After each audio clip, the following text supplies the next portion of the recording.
Ожидалось, что будет много, но рассчитывалось ли, что настолько? Придут гостей на встречу в Татарскую государственную филармонию. Сегодня в фойе люди из нашего города и района, далекой Сибири и столицы нашей республики. Все те, кого тянет к своей родине – Нурлату. Встречают по-свойски уже в фойе. О том, что ты из Нурлата, можно и не говорить. Никто не проверит, а и так поверит. Стоит с русского перейти на татарский, и становится ясно – земляк. Ясно по быстрой и уверенной речи, а также гордости за край, неотъемлемой части нурлатского менталитета.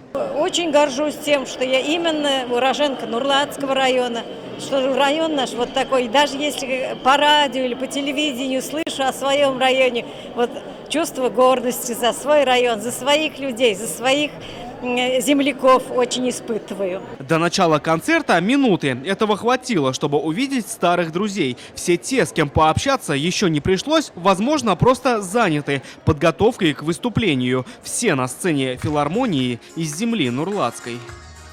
Сегодня мы будем много говорить об истории. О Нурлатском районе не хватит ни времени, ни сил говорить.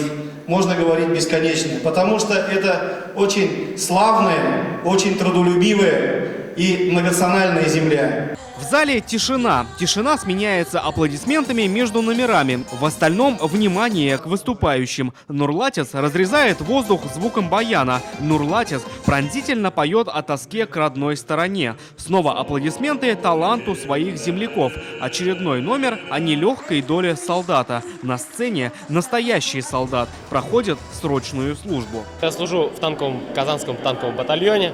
Взял увольнительное. Пришел сюда, в филармонию, так как меня пригласили выступить за свой город Нурлат, за свой район. Вот сегодня пою такую песню солдатскую, как раз по теме, по своей теме.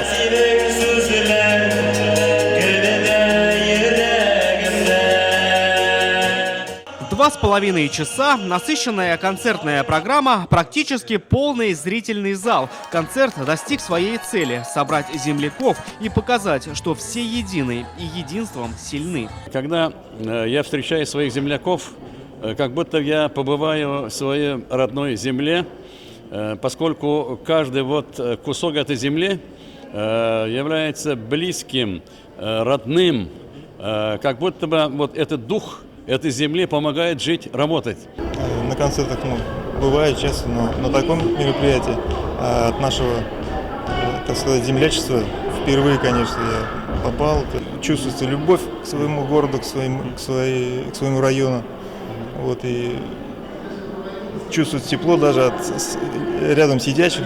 Все зашевелились, особенно под конец уже все почувствовали эту энергетику. И я прям ощущал, что надо это продолжать и самому в этом участвовать. Да, очень понравилось. Очень такая добрая, душевная атмосфера. Очень много талантов, прекрасные голоса, столько много детей, танцоров. Я смотрела и радовалась, наслаждалась. Так, зрителями концерта нурлатского землячества стали и гости из других районов. Всего собралось порядка 500 зрителей. Внимание публики стало индикатором таланта и трудолюбия, а грандиозное действо – показателем гордости за малую родину.